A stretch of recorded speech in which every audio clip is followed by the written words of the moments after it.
17 বছরের একটা বিষয় আপনারা সামনে এনেছেন। জি, আমাদের মাননীয় প্রধান উপদেষ্টা মহোদয় তার ব্যক্তিগত একটি মত দিয়েছেন। আজকে যে খসড়া ভোটার তালিকা প্রকাশিত হচ্ছে সেখানে ভোটার সংখ্যা 12,36,83,512।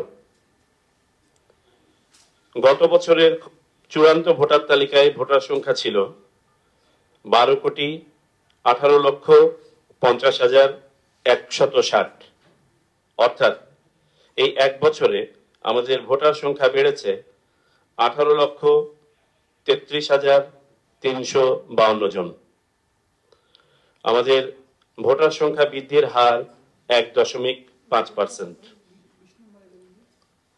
এর মধ্যে পুরুষ ভোটার বেড়েছে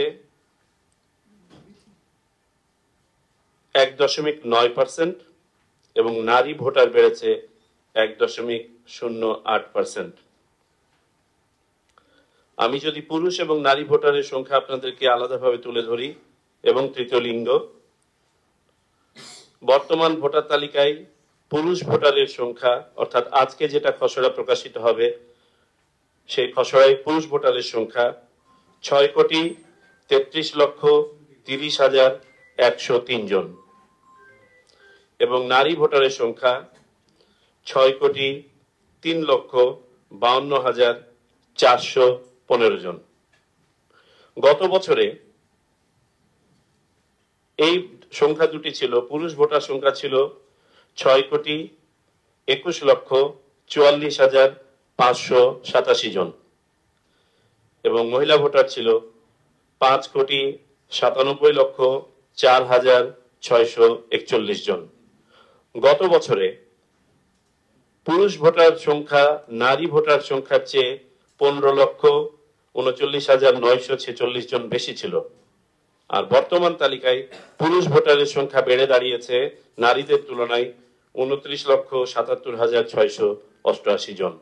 2025 সালের 2রা জানুয়ারি থেকে 2026 সালের 1 জানুয়ারি পর্যন্ত যারা 18 বছর বয়ঃপ্রাপ্ত হবেন তাদের ব্যাপারে বর্তমান আইন অনুযায়ী ভোটার নিবন্ধন আইন এর ধারা 3 বর্গীয় জ অনুযায়ী যোগ্যতার তারিখ হচ্ছে 1 জানুয়ারি প্রতি বছর।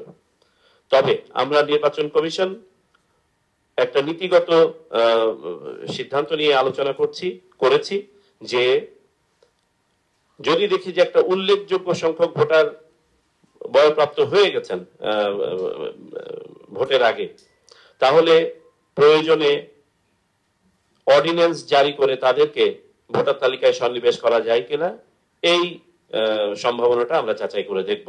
তবে এটা এখনো পর্যন্ত নিশ্চিত নয়। তবে এটি নিশ্চিত যে যারা 18 বছর বয়ঃপ্রাপ্ত হয়ে গেছেন গতকালকে এবং যাদেরকে আমরা এই বাড়ি বাড়ি গিয়ে সন্নিবেশ করতে পারবো তারা অতি আবশ্যক ভাবে ভোটার তালিকায় সন্নিবেশিত হবেন।